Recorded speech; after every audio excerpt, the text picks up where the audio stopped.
नमस्कार, मैं हूं मृत्युंजय कुमार झा और हमारा खास शो बाजार अगले हफ्ते में आपका स्वागत है। इस खास शो में हम आपको बताते हैं शुक्रवार का बाजार का पूरा एक्शन और साथ ही अगले हफ्ते का बाजार कैसा रहने वाला है, ये हम आपको बताते हैं। और अगले हफ्ते और खास करके मंडे सोमवार को आपको कहां पर कमाई के मौके मिलेंगे, ये हम आपको बताते हैं।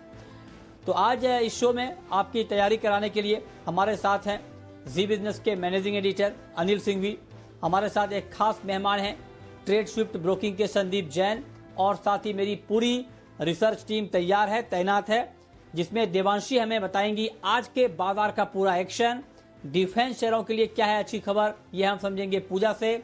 मदरसन सुमी के रीऑर्गेनाइजेशन की डिटेल्स जानेंगे कुशल से, और साथ ही जानेंगे क्या है रिकवरी के संकेत। और मानसी बताएंगी अगले हफ्ते कौन से हैं अहम इवेंट्स।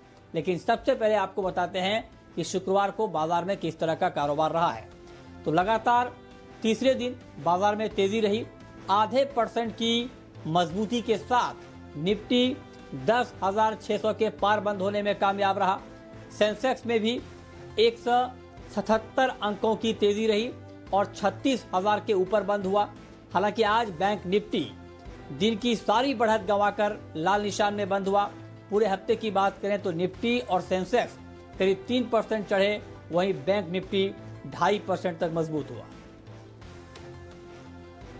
और अब आपको बताते हैं कि आज के मार्केट में विदेशी निवेशकों ने और घरेलू निवेशकों ने कितनी खरीदारी या बिकवाली की है, यह आंकड़ा जरा आप देख लें। तो FIIs यानी विदेशी संस्थागत निवेशकों ने कैश मार्केट में 857 करोड़ रुपए की खरीदारी की है। वहीं DIIs यानी घरेलू संस्थागत निवेशकों ने 332 करोड़ रुपए की बिकवाली की है। और अब रुक करते हैं आज के बाजार पर एडिटर्स टेक का, ये बताने के लिए हमारे साथ जी बिजनेस के मैनेजिंग एडिटर अनिल सिंह भी जुड़े हैं। अनिल जी, बहुत बहुत स्वागत है आपका। बाजार ने इस हफ्ते काफी अच्छा परफॉर्म किया। ऊपरी स्तरों पर दबाव के बावजूद बाजार बढ़त बनाने में कामयाब रहे। शुक्रवार के कारोबार पर आपकी ओवरऑल क्या राय है? हफ्ते के आखिरी दिन बाजार में बेहद इंटरेस्टिंग कारोबार देखने को मिला, जहां निफ्टी और बैंक निफ्टी दोनों अलग अलग दिशाओं में कारोबार करते हुए दिखे। जी हां, निफ्टी ने कुछ और मजबूती बनाई और दिन भर अच्छी मजबूती के साथ कारोबार किया और अब तक के हाईएस्ट लेवल जो हमने 23 मार्च के बाद से करेक्शन जो हुआ और उसके बाद से जो तेजी शुरू हुई, उस तक का सबसे ऊंचा स्तर हमने छुआ है क्लोजिंग बेसिस पर, जो कि 10,600 के ऊपर की क्लोजिंग हमें आज मिली और दिन के दौरान 10,631 तक भी निफ्टी पहुंचता हुआ दिखा। बैंक निफ्टी खुला जरूर मजबूत था, लेकिन सुबह से थोड़ा दबाव में था। ऊपरी स्तरों पर प्रॉफिट बुकिंग आती हुई दिख रही थी और लगातार 22,000 के नीचे लगातार दूसरे दिन बंद हुआ, तो हल्का दबाव था। ऐसा नहीं कि कोई पैनिक है या बड़ा दिक्कत वाली बात है, वैसा कुछ नहीं, लेकिन थोड़ा सा प्रेशर जरूर ऊपरी स्तरों पर प्रॉफिट बुकिंग का बैंक निफ्टी में नजर आया। सेंसेक्स भी मजबूती के साथ 2.25 अंक ऊपर बंद हुआ। अच्छा, ओवरऑल बाजार में खरीदारी का मूड बरकरार है। कल एक्सपायरी के दिन अच्छी तेजी हो गई। आज शॉर्ट कवरिंग का सहारा कम था, इस वजह से बाजार में बहुत ज़्यादा एग्रेसिव खरीदारी होती नहीं दिखी, लेकिन फिर भी अच्छी तेजी के साथ वीकेंड सेशन पर हाई पर बंद होना अपने आप में अचीवमेंट है। तो कहीं किसी तरीके से बैंक निफ्टी को छोड़ दें तो बाजार आपको कमज़ोर नज़र नहीं आएगा और मोमेंटम बड़ा स्ट्रॉन्ग है। और ख़ास बात यह भी है कि धीमे धीमे बाजार का बेस भी ऊपर की तरफ शिफ्ट हो रहा है। आज रात अमेरिकी बाजारों की छुट्टी भी थी, तो उसके चलते भारतीय बाजारों में संकेत चूंकि कम थे, उस लिहाज से भी बड़ी शांति रही। डाउ फ्यूचर्स भी बहुत ज़्यादा एक्शन में नहीं थे। तो ओवरऑल कह सकते हैं कि 2-3 दिन अच्छी तेजी के बाद आज भी मोमेंटम तो बरकरार था, सिर्फ बैंक निफ्टी को छोड़ दीजिए, अदरवाइज ब्रॉडर मार्केट में अच्छी खरीदारी, स्टॉक स्पेसिफिक एक्शन जबरदस्त है, सेक्टर्स जबरदस्त तेज दौड़ लगा रहे हैं। आज मसलन डिफेंस सेक्टर में अच्छी खासी खरीदारी होती हुई दिखी है, जो सरकार ने बड़े ऑर्डर्स 39,000 करोड़ के इशू किए हैं, उसके बाद इन शेयरों में खरीदारी होती दिखी। तो बाजार में मूड माहौल एकदम तेजी की तरफ बना हुआ है और हफ्ते के आखिरी दिन वीकली क्लोजिंग 10,600 के ऊपर आना बाजार की ताकत दिखाता है। तो बाजार में जो जिस तरह का एक्शन दिखा उससे क्या संकेत मिल रहे हैं ये आपने समझा। लेकिन अब सवाल ये है कि आज जो बाजार में हमने तेजी देखी उसमें किन किन खबरों की भूमिका रही और उन खबरों के दम पर कौन कौन से ऐसे सेक्टर रहे जहां पर एक्शन दिखा, ये डिटेल बताने के लिए देवांशी हमारे साथ मौजूद हैं। देवांशी, बताइए। आज बाजार में सुस्त कारोबार होता हुआ दिखा था। सारे इंडाइसेस सपाट ट्रेड करते हुए दिखे, लेकिन निफ्टी आज हरे निशान में फिर एक बार बंद होता हुआ दिखा। फाइनेंशियल्स थोड़े से लैग करते हुए दिखे थे और बैंक निफ्टी में आज लाल निशान में क्लोजिंग आती हुई दिखी है। लेकिन सबसे पहले अगर निफ्टी की बात करें तो गेनर्स की सूची में आयशा मोटर, अदानी पोर्ट, भारतीय एयरटेल, एनटीपीसी जैसे स्टॉक्स शामिल होते हुए दिखे। और वहीं आप देखिए लूजर्स की सूची में आज मेटल्स और फाइनेंशियल्स लीड करते हुए दिखे हैं। JSW steel, Tata steel, HDFC bank, Bajaj finance, ये कुछ स्टॉक्स थे जो कि लूजर्स बनते हुए दिखे निफ्टी के। साथ ही आज अगर सेक्टर्स की बात करें तो डिफेंस स्टॉक्स सबसे ज्यादा आज हीरो बनते हुए दिखे हैं, जिसमें एचएएल, भारत डायनामिक्स, बीईएल जैसे स्टॉक्स थे जहां पे अच्छे गेन्स आते हुए दिखे। साथ ही पावर इक्विपमेंट स्टॉक्स में आज अच्छे गेन्स आते हुए दिखे। पावर मिनिस्ट्री का बयान था कि जो चाइना और पाकिस्तान से इंपोर्ट करने की मंजूरी नहीं देंगे इक्विपमेंट्स को, और इसी के चलते हमने देखा कि जो लोकल मैन्युफैक्चरर्स हैं जैसे कि बीएचईएल, सीमेंस, आईटीआई, ये सारे स्टॉक्स में अच्छी तेजी आती हुई दिखी। इंश्योरेंस स्टॉक्स में आप देखिए जैसे कि एचडीएफसी लाइफ, क्योंकि वेदांता को अब जुलाई 31 से रिप्लेस करता हुआ दिखेगा ये स्टॉक, लेकिन इसके अलावा आईसीआईसीआई प्रूडेंशियल और एसबीआई लाइफ में भी अच्छी तेजी होती हुई दिखी। आईटी स्टॉक्स में भी अच्छे गेन्स हुए हैं जैसे कि TCS, HCL Tech, Tech Mahindra. Mid cap stocks जैसे कि माइंडट्री, एनआईटी टेक में भी आज हरे निशान में ही कारोबार होते हुए दिखे। लेकिन ऑटो स्टॉक्स में आज अच्छी खरीदारी थी, अच्छे वॉल्यूम्स के साथ। आयशा मोटर्स सबसे लीड करता हुआ दिखा, अच्छा स्पाइक आया था। Hero MotoCorp, TVS motor. Tyre stocks में बालकृष्ण इंडस्ट्रीज जैसे कुछ स्टॉक्स थे जहां पे आज अच्छी खरीदारी आती हुई दिखी। लेकिन जो लगाट था वो बैंक्स और फाइनेंशियल्स आ जाते हुए दिखे। एनबीएफसीज में भी आज लाल निशान के साथ ट्रेड होता हुआ दिखा। और बैंक्स में आप देखिए RBL, bank of Baroda, IndusInd bank जैसे कुछ स्टॉक्स थे जहां पे आज लाल निशान के साथ ट्रेड होता हुआ दिखा था। ओके, ठीक है। अब आगे बढ़ते हैं। अब रुक करते हैं अपने खास मेहमान का, और हमारे साथ हैं ट्रेड स्विफ्ट ब्रोकिंग के संदीप जैन साहब। संदीप जी, बहुत बहुत स्वागत है आपका कार्यक्रम में। मेरा आपसे सवाल ये होगा कि पूरे हफ्ते के कारोबार को देखने के बाद और हफ्ते के आखिरी कारोबारी दिन के कारोबार को देखने के बाद अगले हफ्ते के लिए आपका क्या नजरिया बनता है, और ऐसे में मंडे को जब मार्केट ओपन होगा तो मंडे के लिए कोई ट्रेड इंट्राडे के लिहाज से?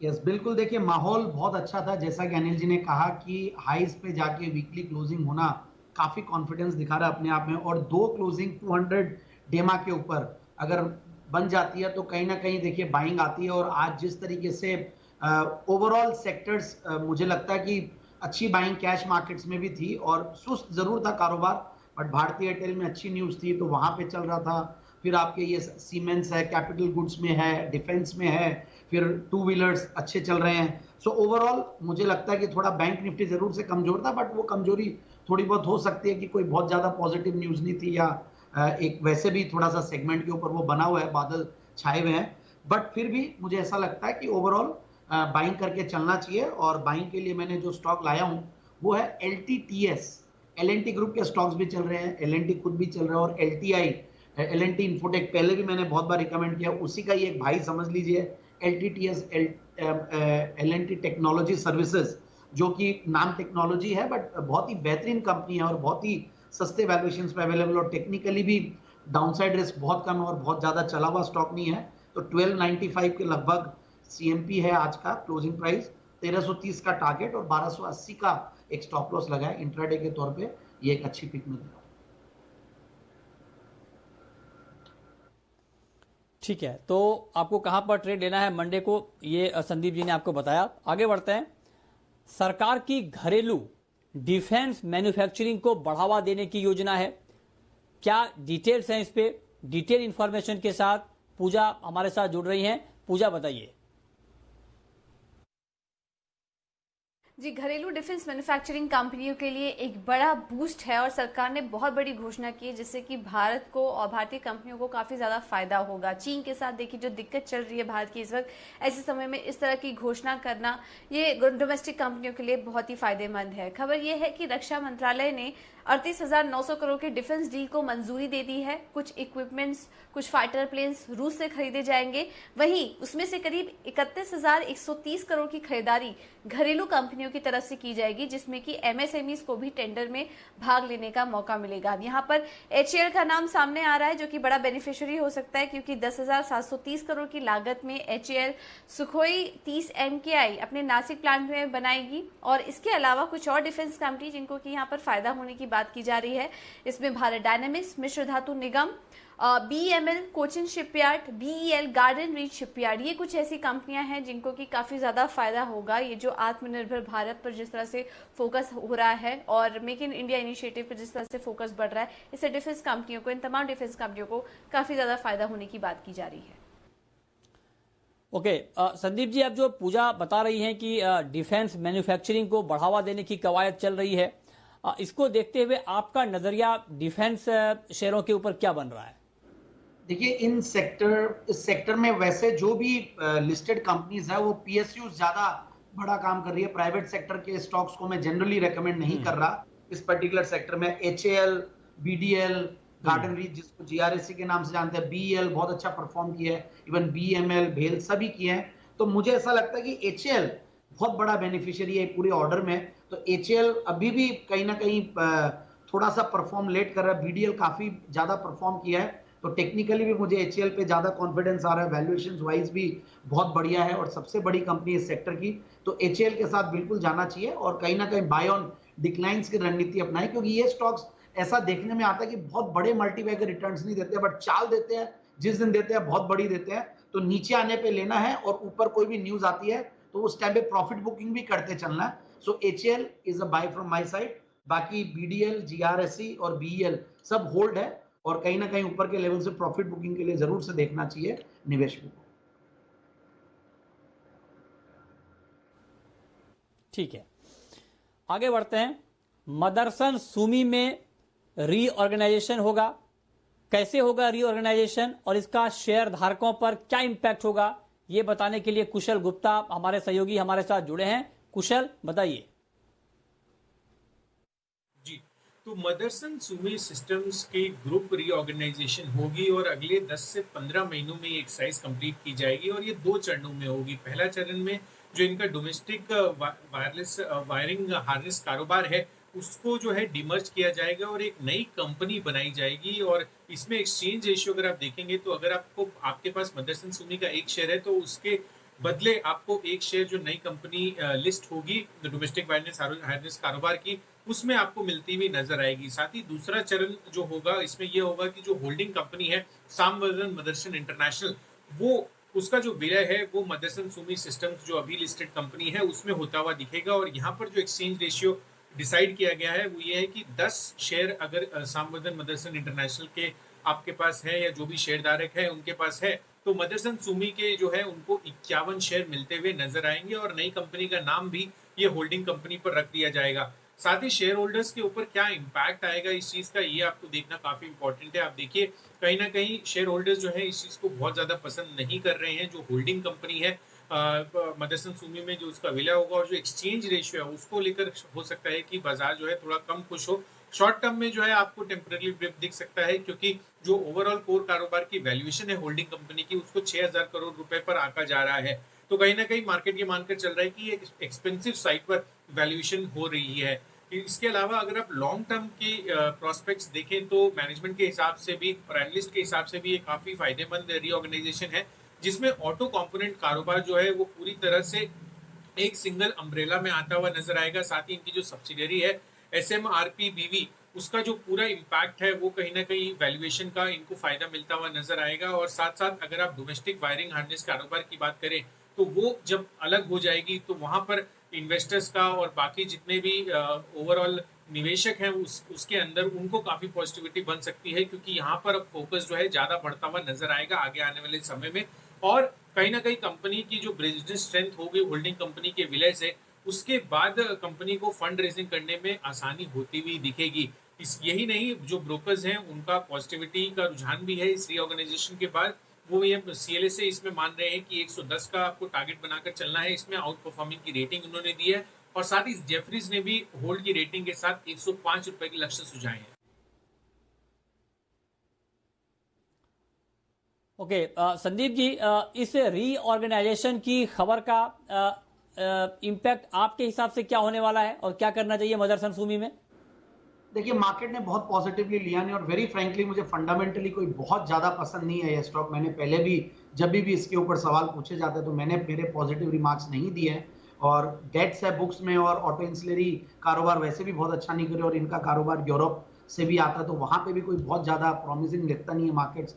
सो ओवरऑल मदरसन सुमी का ये जो आया है होल्डिंग कंपनी और रेशियोज और ये जो रिस्ट्रक्चरिंग है, मार्केट को बहुत ज्यादा पसंद नहीं आया और मुझे ऐसा लगता नहीं है, बट ठीक है जिन्होंने ले रखा है उनको रिस्ट्रक्चरिंग के बाद हो सकता है कि कोई अनलॉकिंग बेनिफिट्स मिले, बट फ्रेश खरीदारी मेरी राय नहीं है फ्रेश खरीदारी की कि इस अनलॉकिंग को फायदे के लिए कुछ फ्रेश खरीदारी करे।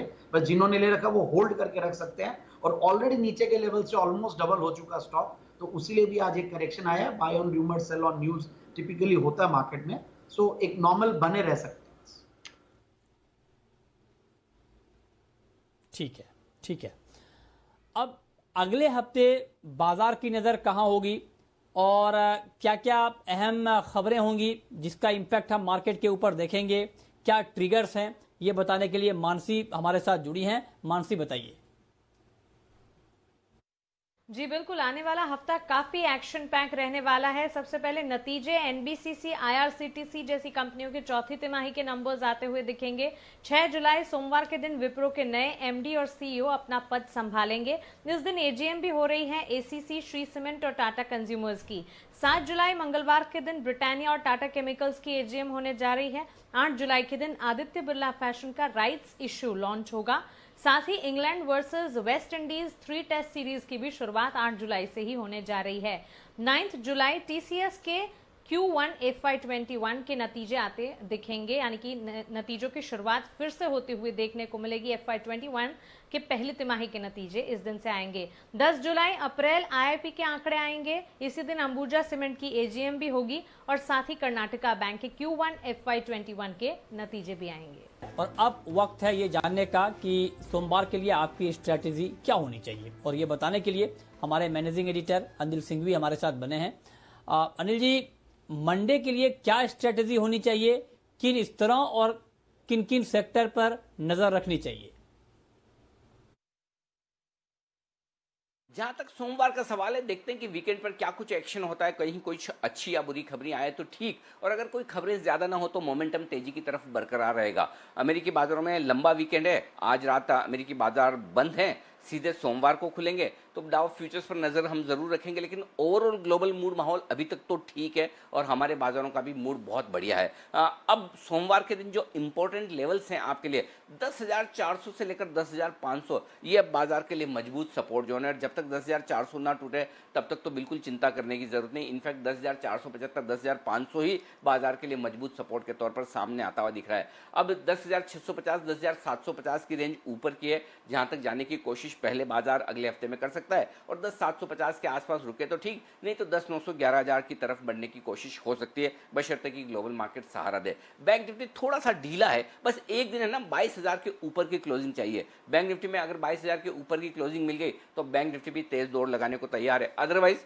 21,300, 21,500 की रेंज बैंक निफ्टी पर बेहद मजबूत सपोर्ट है, आसानी से टूटने वाली है नहीं। वहां पर खरीदारी भी आएगी और सपोर्ट भी। ऊपरी स्तर पर 22,250, 22,450 बैंक निफ्टी पर वो रेंज है जहां पर प्रॉफिट बुकिंग आना लाजमी है, तो इस रेंज को ट्रेड करना है। लेकिन इस रेंज के बाहर मिड कैप स्मॉल कैप शेयरों में भरपूर एक्शन है, अच्छी खरीदारी है, दमदार तेजी है, सेक्टर स्पेसिफिक बाजार बहुत मजबूत है, फ्लोज अच्छे हैं, लोकल फंड्स खरीद रहे हैं, तो मुझे नहीं लगता कि कहीं कोई फिलहाल चिंता करने की बात है। अगर बाजार का मूड माहौल कोई बदलेगा तो कोई खबर, अदरवाइज टेक्निकली और मोमेंटम के हिसाब से तो बाजार बिल्कुल सेट है और ऊपर जाने को न्यूज ने किसी ने मूड बिगाड़ा तो अलग बात है, बाकी तो कहीं कोई चिंता की बात है नहीं। बहुत शुक्रिया सर आपका सोमवार के लिए ये स्ट्रेटेजी बताने के लिए। लेकिन अब आपको ये भी बताते हैं कि सोमवार को आपको ऑप्शन के जरिए और कमाई के मौके कहां पर मिलेंगे, और ये बताने के लिए हमारे साथ हैं ट्रेड बुल्स सिक्योरिटीज के सच्चिदानंद उत्तेकर जी। सर बहुत बहुत स्वागत है आपका। बताइए सर, आपके हिसाब से मंडे को कहां पर ट्रेड बनेगा ऑप्शन के जरिए? गुड इवनिंग मृत्युंजय, यहाँ पर क्लियरली निफ्टी में काफी बढ़िया स्ट्रेंथ है as compare to Bank Nifty. तो यहाँ पर रुझान मुझे लग रहा है निफ्टी में थोड़ा सा बेटर है ऑन द बुलिश साइड। अगर हम मोमेंटम ऑस्किलेटर्स की बात करें तो थोड़ा सा ओवरसोल्ड कंडीशन जरूर है, बट एब्सोल्यूट प्राइस पे अभी तक इतना बड़ा रिवर्सल नहीं हुआ है। एंड अगर हम लेवल्स की बात करें तो अगले हफ्ते के लिए 10,500 से लेके 10,750 की एक अहम रेंज होगी। तो मुझे लग रहा है कि जिस तरीके से ये मोमेंटम बना है पिछले 3 दिनों का, ये अगर कैरी फॉरवर्ड होना है और अगर उसमें पार्टिसिपेट आपको बुलिश साइड पे करना है तो डेफिनेटली एक बुल कॉल स्प्रेड के वाया ही करना चाहिए, जहाँ पर आपको 10,600 का कॉल ऑप्शन आपको बाय करना है एंड उसके अगेन 10,700 का एक कॉल ऑप्शन बेचना है। ये कंबाइंड स्प्रेड आपको 40-42 के रेंज में बैठ जाएगा। 27 रुपए का लगाना है आपको stop loss and maximum target मैं एक्सपेक्ट कर रहा हूँ इस पर्टिकुलर स्ट्रैटेजी में अराउंड 85 तक। तो यहाँ पर एक बुलिश बायस से ट्रेड करना है, बट एक लो कॉस्ट स्ट्रैटेजी होगी बुल कॉल स्प्रेड।